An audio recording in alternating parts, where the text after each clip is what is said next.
Philippine News newscast for September 13 to September 19, 2013. Good day to everyone. Magandang araw po sa inyong lahat and welcome to the website of Philippine News. These are our stories for the day. We'd like to start with the news about the standoff in Zamboanga, where the rebels are using human shields and fighting spreads as rebels besiege a Philippine city. Philippine forces were fighting Muslim rebels on two fronts last September 12 as the government recaptured burning sections of a key southern city besieged by guerrillas opposed to peace talks. Security forces punched into the Santa Catalina district of Zamboanga City, where thousands of people have fled 4 days of fighting. As the neighborhood went up in flames, soldiers were doing offensive action to stop these gunmen from continuing to burn homes. At least 1,500 soldiers, backed by local police, have surrounded 6 mainly Muslim communities on Zamboanga's outskirts, where about 118 Moro National Liberation Front members were hiding out since they launched their attack last September 9th. The rebels have been using scores of people as human shields, leading to a standoff as security forces try to avoid civilian casualties. The primary mission is still containment, but the rebels were burning communities, so the soldiers had to move forward to stop them from committing these atrocities. The MNLF attack was ordered by its founder, Miswari, who has recently renewed a call for independence 17 years after the group signed a peace treaty that won self-rule for the Muslim minority in a largely Catholic Asian nation. Miswari was alleged the government was violating the terms of its treaty with MNLF by separately negotiating a peace deal with a rival faction, the Moro Islamic Liberation Front, or the MILF.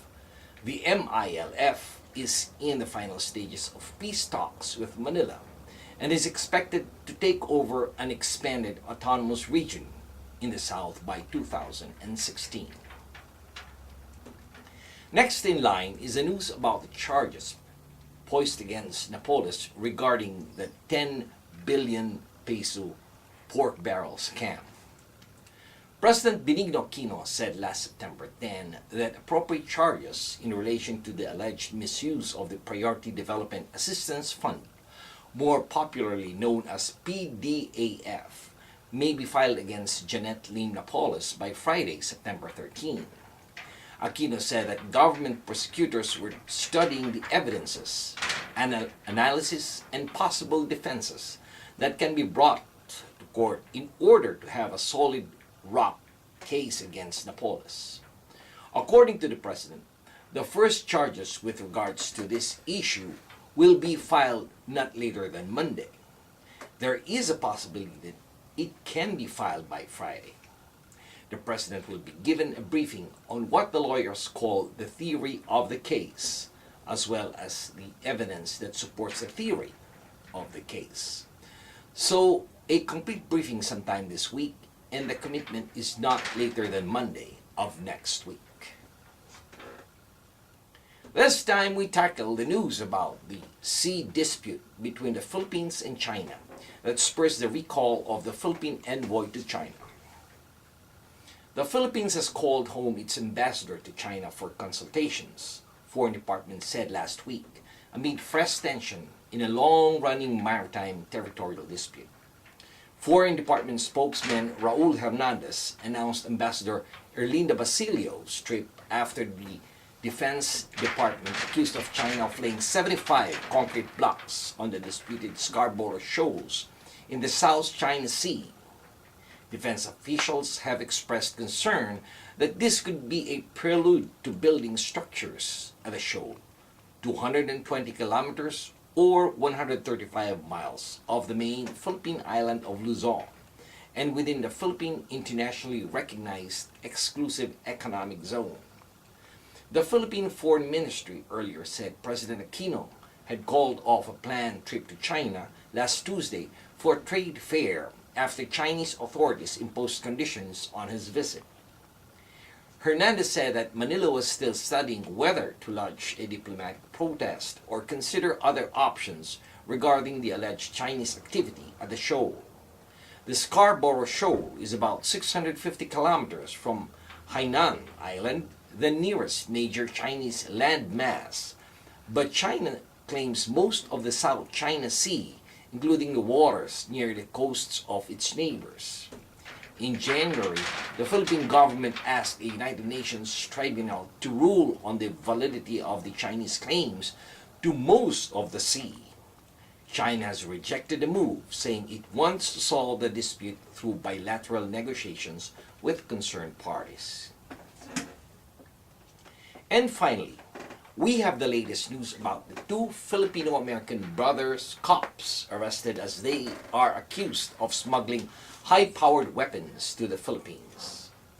Two Filipino-American brothers, both law enforcement agents, have been arrested by U.S. authorities for allegedly smuggling high-powered firearms to the Philippines.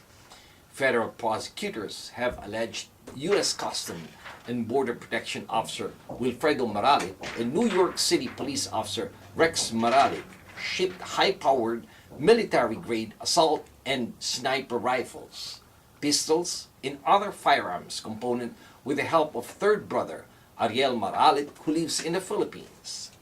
Wilfredo and Rex are facing charges of conspiring to violate the Federal Arms Export Control Act and selling firearms without a license. If convicted, the two faces up to 5 years in prison for each charge and a fine of $250,000. Ariel Morales, meanwhile, remains at large. Ariel sent emails to his brothers requesting specific firearms for potential buyers. His request includes a 50 caliber long-range rifle or a high-capacity semi-automatic pistol. Wilfredo and Rex would then look for these weapons through online dealers.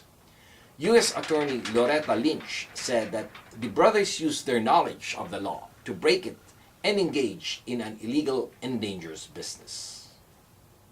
And this has been your weekly news in review. This news has been brought to you by the premier Filipino-American newspaper right here in the United States, the Philippine News. On behalf of the management and staff of the Philippine News, this is David Rodriguez signing off and thanking everyone for watching. Maraming salamat po. Have a wonderful week and mabuhay po sa inyong lahat.